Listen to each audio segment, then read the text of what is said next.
जय जय शङ्कर हर हर शङ्कर जय जय शङ्कर हर हर शङ्कर जय जय शङ्कर हर हर शङ्कर जय जय शङ्कर. ஸ்ரீ சங்கர சரிதம் தெய்வத்தின் குரல் 5ஆம் பாகம். அதிகார புருஷர் வரிசையே ஆச்சாரிய பரம்பரை. பூர்வாச்சாரியார்களின் கதைகளை தெரிந்து கொண்ட பிறகே ஆச்சாரியால் கதையை தெரிந்து கொள்வது முறை என்பதால் தெரிந்து கொண்டோம். நம்முடைய அறிவாகிய ஆத்ம ஜோதிஷை பூர்ணமாக பிரகாசிக்கச் செய்து நம்மை துக்கமில்லாமல் ஆக்குவதற்கான சாதனங்களை கொடுக்க நமக்கு ஆச்சாரியர் அவசியம் வேண்டும். இப்படி ஒரு காலத்தில் வருகிற ஆச்சாரியர் பிற்காலத்தில் இந்த காரியத்தை தொடர்வதற்காக இன்னொருவருக்கு அதிகாரம் கொடுத்திருக்கிறார். தம் அறிவையும் அனுபவத்தையும் அவருக்குள்ளே செலுத்துவதால் இப்படிப்பட்ட அதிகாரத்தை அளிக்கிறார். இப்படியே வரிசையாக அதே ஞான கரண்ட் தொடர்ச்சியாக அதிகாரம் பெற்றவர்களின் வழியாக குரு பரம்பரை என்பதாக பாய்வதால்தான் லோகத்துக்கு எல்லா காலத்திலும் விடாமல் ஞான வெளிச்சம் கிடைக்கிறது. எலக்ட்ரிசிட்டியை சார்ஜ் ஆவது என்கிறோம். ஒருத்தர் இன்னொருத்தருக்கு அதிகாரம் கொடுப்பதையும் சார்ஜ் கொடுப்பதென்றே சொல்கிறோம். ஒரு குரு தம் சிஷ்யருக்குள் ஞான எலக்ட்ரிசிட்டியை சார்ஜ் பண்ணி அப்புறம் என் மாதிரி நீ இனிமேல் குருவாயிரு என்று பதவியை ஒப்படைத்தும் அவருக்கு சார்ஜ் கொடுக்கிறார். அதிகாரபூர்வமாக சார்ஜ் வாங்கி கொண்டவர்தானே ஆபீஸ் பண்ண முடியும். குருவின் ஆபீஸும் அப்படித்தான். யார் வேண்டுமானாலும் குரு என்று உட்கார்ந்து விட முடியாது. வரிசை கிரமத்தில் இப்படி அதிகாரம் பெற்றவர்களைத்தான் குரு பரம்பரை என்பது. அவர்களே ஞான பிரகாசத்தை தொடர்ந்து லோகத்துக்கு கொடுத்து கொண்டிருப்பவர்கள். இந்த பரமோபகாரத்தை பண்ணுபவர்கள் என்பதால்தான் ஆச்சாரிய பரம்பரையை பற்றி ஆச்சாரியால் கதையில் தெரிந்து கொள்ள வேண்டியது அவசியம் என்று கேட்டோம். இனிமேல் அவருடைய அவதார கதைக்கு போகலாம். வேண்டுதலும் வரமும். தட்சிணாமூர்த்தி ஆலமரத்தடியில் கருணாகுலமாக உட்கார்ந்து கொண்டிருந்தார். ஜனங்களால் இங்கே வர முடியவில்லை. வரவேண்டும் என்று தோன்றக்கூடவில்லை. ஆனாலும் குழந்தைகள், நாமேதான் போய் நல்லதை சொல்ல வேண்டும். ஆனால் தேவர்கள் மனுஷர்களைப் போல அப்படி விஷயம் தெரியாதவர்கள் அல்ல. அவர்களுக்காக இவர்கள் வந்து சொல்லத்தான் வேண்டும். அதுதான் கிரமம். ஜனங்களின் கர்மானுஷ்டானம் குறைந்து போனதால் இவர்களுக்குத்தான் ஆகுதி முதலானதுகள் நஷ்டப்படுகின்றன. அதனால் தேவர்கள் வந்து சொல்ல வேண்டியதுதான். அப்புறம்தான் அவதரிக்க வேண்டும் என்று காத்து கொண்டிருந்தார். தேவர்களும் தப்பு பண்ணுவார்கள். அதற்காக அவர்கள் கஷ்டப்பட வேண்டிய காலம் வரும்.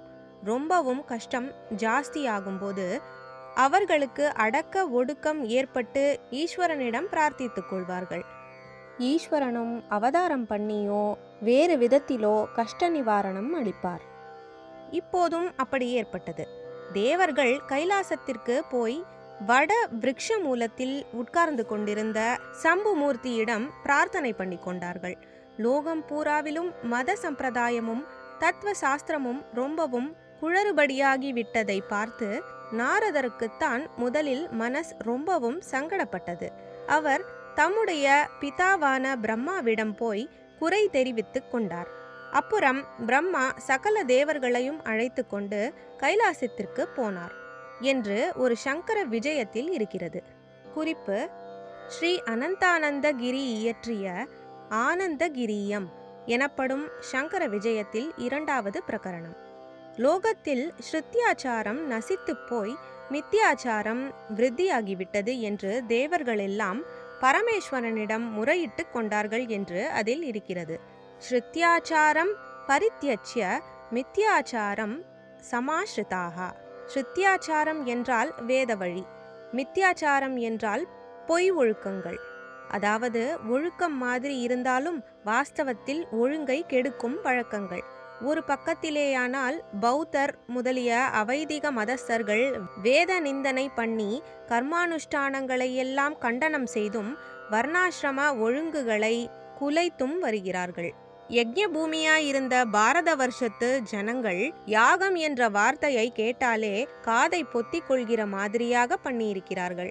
இன்னொரு பக்கத்திலோ சைவர் வைஷ்ணவரை போல வைதிக தெய்வங்களை உபாசிப்பவர்களும் வைதிகமான உபாசனையை விட்டுவிட்டு லிங்க முத்திரை, சக்கர முத்திரை என்றெல்லாம் சூடு போட்டுக் கொள்கிறார்கள். இன்னும் மிஞ்சிப்போய் காபாலிகர்கள் முதலானவர்கள் தங்கள் தலையையே பலி கொடுக்கும் அளவுக்கு குரூரமான வழிகளை பின்பற்றுகின்றனர். ஆகையினால் தத் பவான் லோக ரக்ஷார்த்தம் உத்சத்ய நிகிலான் கலான் வர்த்ம ஸ்தாபயது ஷௌதம் ஜகத்யேன சுகம் ரஜேத்.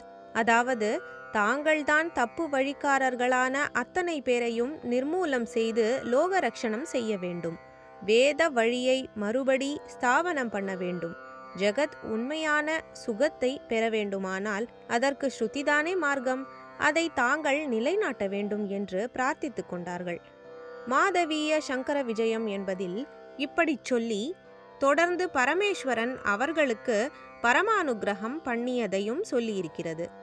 குறிப்பு 1.39 தொடர்ந்து வரும் ஈசனின் வரப்பிரதானம் 1.40-43. தாமாகவே அவர் லோகரக்ஷார்த்தம் அவதாரம் பண்ண எண்ணி இவர்கள் பெட்டிஷன் கொடுக்க வருவார்களா என்றுதானே தவித்து கொண்டிருந்தார். அதனால் உடனே உங்களுடைய மனோரதத்தை அப்படியே பூர்த்தி பண்ணுகிறேன். நானே மனுஷ்ய ஜென்மாவை மேற்கொண்டு துஷ்டாச்சாரங்களை அழித்து தர்ம சம்ஸ்தாபனம் செய்கிறேன்.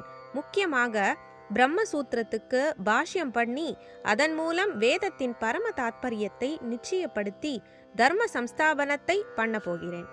எல்லாம் ஒரே பிரம்மம்தான் என்ற சத்தியம் மறந்து போய் ஜீவர்களை பிரம்மத்திலிருந்து பேதப்படுத்துவதுதான் அத்தனை அனர்த்தத்துக்கும் அஞ்ஞானத்துக்கும் மூலமாயிருப்பது. மாயையின் மோகன சக்தியாலேயே ஜீவர்கள் ஆக்கிரமிக்கப்பட்டு இந்த பேதம் என்கிற துவைத்தம் என்கிற இருட்டிலே மூழ்கியிருக்கிறார்கள். நான் சங்கரர் என்ற பெயரோடு யதீந்திரராக பூலோகத்தில் அவதாரம் செய்து ஆத்ம ஞானம் என்ற சூரிய பிரகாசத்தால் அந்த இருட்டை அகற்றுவேன். 4 சிஷ்யர்களோடு கூடி இந்த காரியத்தை நிறைவேற்றுவேன். இதுவரை அவதாரங்கள் செய்த மகாவிஷ்ணுவுக்கு அவருடைய சதுர்புஜங்கள் எப்படி அங்கமோ அதுபோல எனக்கு இந்த 4 சிஷ்யர்களும் என்று சம்புமூர்த்தி கடகடவென்று ஒரே வரமாக வர்ஷித்து விட்டார். இத்யுக்த வோ பரதான் தேவான் உவாச்ச கிரிஜா பிரியஹ. தேவர்கள் தாங்கள் சொல்ல வேண்டியதை சொல்லி முடித்ததும் கிரிஜா பிரியர் அவர்களிடம் பேசலானார் என்று இந்த வரப்பிரதானத்தை ஆரம்பித்திருக்கிறது. கிரிஜா பிரியஹ அதாவது அம்பாளின் காந்தனாக இருப்பவர் என்று சுவாமியை குறிப்பிட்டதால் அவளுடைய கருணை அல்லது அவளாகிய கருணை தூண்டியே அவர் வரம் தந்தது. பார்த்தால் ஏகாங்கியான தட்சிணாமூர்த்தியாய் இருந்தாலும் அப்போதும் அம்பாள் அவருக்குள் இருந்து கொண்டுதான் இருந்தாள். 2 பேரும் சேர்ந்தே ஆச்சாரியாளாக அவதாரம் பண்ணியது என்று இத்தனை உள்ளர்த்தங்களையும் வைத்து சொன்னதாக ஏற்படுகிறது. சுவாமி சொன்னது மனோரதம் பூரயிஷ்யே மானுஷம் அவலம்பிய வஹ துஷ்டாச்சார விநாசாய தர்ம சம்ஸ்தாபனாயச்ச பாஷ்யம் குர்வன் பிரம்மசூத்திர தாத்பர்யார்த்த விநிர்ணயம் மோகன பிரகிருதி துவைத துவாந்தம் அத்யாத்ம பானுபிஹி சதுர்பிஹி சஹிதஹ சிஷ்யைஹி சதுரைர் ஹரிவத் பூஜைஹி யதீந்திரஹ சங்கரோ நாம்னா பவிஷ்யாமி மஹீதலே. தேவர்கள் வருவதற்கு முந்தியே அவதார டீட்டெயில் எல்லாம் சுவாமியே ஜாடா பிளான் பண்ணிவிட்டார் என்று தெரிகிறது. சங்கரர் என்று பெயர் வைத்துக் கொள்வது கூட சுவாமியே பண்ணிவிட்ட சங்கல்பம்தான். அந்த நாம மகிமையை ஜாஸ்தியாக்க இதுவும் ஒன்று. இது சந்நியாசி அவதாரமாக இருக்க வேண்டும் என்றும் அவரே தீர்மானித்து விட்டதை யதீந்திர என்பது காட்டுகிறது. யதீந்திரர் என்றால் யதிஸ்ரேஷ்டர், யதி என்றால் சந்நியாசி. யம யத என்று ஒரே தாத்துவின் அடியாக பிறந்த 2 வார்த்தைகள் உண்டு. இரண்டும் அடக்கி வைப்பதையே குறிப்பதாகும். கொட்டம் அடிக்கிற ஜீவனை அடக்கி பிடித்து அழைத்து கொண்டு போய் தண்டிப்பதாலேயே யமன் என்று பேர் ஏற்பட்டிருக்கிறது. ஜீவன் கொட்டமடிப்பதற்கு காரணம் இந்திரியங்களும் மனசும். இவற்றை அடக்கியவன்தான் சந்நியாசி. அதனால் அவனும் யமன்தான். ஆனாலும் வெளியில் இன்னொரு ஆசாமியாக இருந்து கொண்டு தற்காலிகமாக மட்டும் கொடூரமான முறையில் அடக்கி வைப்பவனை யமன் என்று சொல்வதால் தன்னை தானே சாத்விகமான முறையில் ஞானானுபவத்தால் நிரந்தரமாக அடக்கி கொண்டிருப்பவனையும் அப்படி சொல்லக்கூடாது என்று முதலில் சம் போட்டு நைஸ் பண்ணி சம்யமி என்றே சந்நியாசிகளை சொல்வது வழக்கம். அல்லது இதே இந்திரிய நிகிரக மனோ நிகிரகங்களை தெரிவிக்கும் யதி என்ற வார்த்தையால் குறிப்பிடுவது. யதிகளில் சிரேஷ்டரான யதீந்திரராக சங்கராவதாரம் பண்ணுவதென்று தீர்மானித்த போதே ஈஸ்வரன் அந்த அவதாரத்தினுடைய தலை சிறந்த பணியாக மேக்னம் ஆப்பஸ் ஆக சூத்திரபாஷ்யம் எழுதுவதென்று கூட முடிவு பண்ணியிருக்கிறான். பாஷ்யம் குர்வன் பிரம்மசூத்ர என்று இதைத்தான் தெரிவித்தது. ஜெய ஜெய சங்கர, ஹர ஹர சங்கர, மகாபெரியவா சரணம். जय जय शङ्कर हर हर शङ्कर, जय जय शङ्कर हर हर शङ्कर, जय जय शङ्कर।